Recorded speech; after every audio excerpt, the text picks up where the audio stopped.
370 বছর পর কেদারনাথ ধামে প্রকট হলেন স্বয়ং শেষনাগ। তিনি কিভাবে এক ভক্তের প্রাণ রক্ষা করলেন জানতে পারলে আপনাদের মনে ভগবানের প্রতি ভক্তি আরও বেড়ে যাবে। হিন্দু ধর্মে কেদারনাথের গুরুত্ব অপরিসীম। যেখানে বিরাজ করেন স্বয়ং ভগবান শিব, সেখানে কি কারোর ক্ষতি হতে পারে?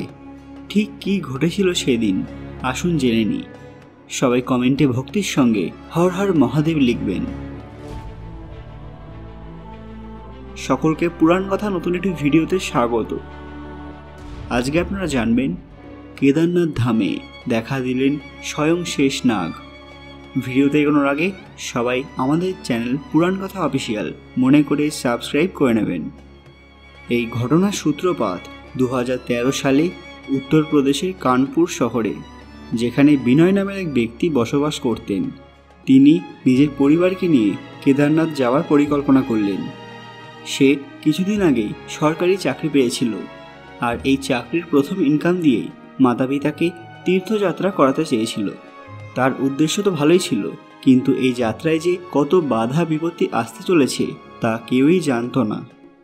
তারা প্রথমে ঋষিকেশ এবং দেবপ্রয়াগে পৌঁছলেন, যেখানে গঙ্গোত্রী এবং যমুনোত্রী দর্শন লাভ করলেন।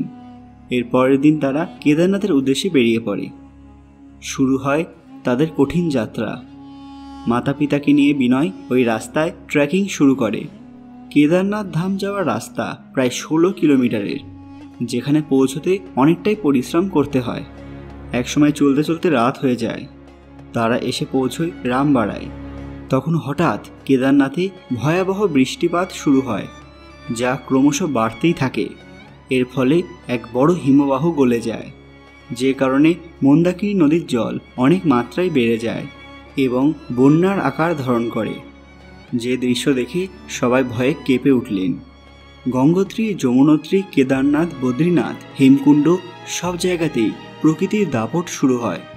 এই বিপদের সময় বিনয় নিজের কথা ভাবেনি। সে নিজের মাতা পিতাকে রক্ষা করতে যথাসাধ্য চেষ্টা করে।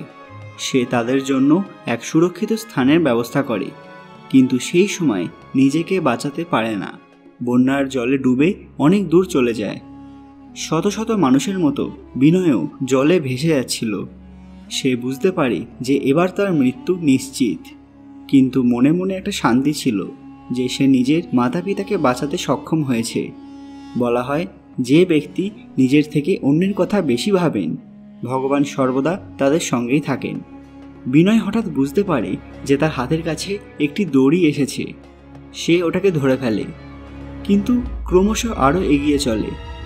সে বুঝতে পারছিল না যে কোথায় এগিয়ে চলেছে, কিন্তু ভগবানের প্রতি তার বিশ্বাস ছিল। দেখতে দেখতে সে এক সুরক্ষিত স্থানে চলে আসে। সে কোনোভাবে নিজেকে ঠিক রেখেছিল। এই সময় পেছন ফিরে তাকাতেই সে যা দেখতে পায় তা দেখে বাকরুদ্ধ হয়ে পড়ে। যে দড়িটিকে ধরে সে ডাঙায় আসতে পেরেছিল সেটা আদৌ কোনো দড়ি নয়, স্বয়ং শেষনাগের লেজ। হ্যাঁ, অনন্ত শেষনাগ বিনয়ের প্রাণ রক্ষা করেছিল। এই ঘটনায় বিনয়ের মনে এক ভিন্ন অনুভূতি সৃষ্টি হয়। সে পরের দিন সকালে নিজের মাতা পিতার কাছে ফিরে যায়। ছেলেকে জীবিত দেখে তার বাবা মা খুব খুশি হয়। সবাই ভগবান কেদারনাথকে প্রণাম করতে লাগলেন, কারণ এরকম অলৌকিক ঘটনা তার ধামেই হতে পারে। তো কেমন লাগলো আজকের ভিডিওটি? ভালো লাগলে লাইক করবেন এবং সবার সাথে শেয়ার করবেন। আর হ্যাঁ, মন থেকে জয় বাবা কেদারনাথ, হর হর মহাদেব লিখতে ভুলবেন না। আপনারা কি কখনো কেদারনাথ ধামে গিয়েছেন? সেখানে গিয়ে আপনার অভিজ্ঞতা কেমন ছিল সেটাও আমাদের কমেন্টে জানাবেন। আরও এরকম অজানা ঘটনা সম্পর্কে জানতে আমাদের চ্যানেল পুরাণ কথা অফিসিয়াল মনে করে সাবস্ক্রাইব করে নেবেন। খুব তাড়াতাড়ি ফিরে আসবো নতুন একটি দরকারি ভিডিও নিয়ে। ততক্ষণ আপনারা এই ভিডিওগুলি দেখতে পারেন। ধন্যবাদ।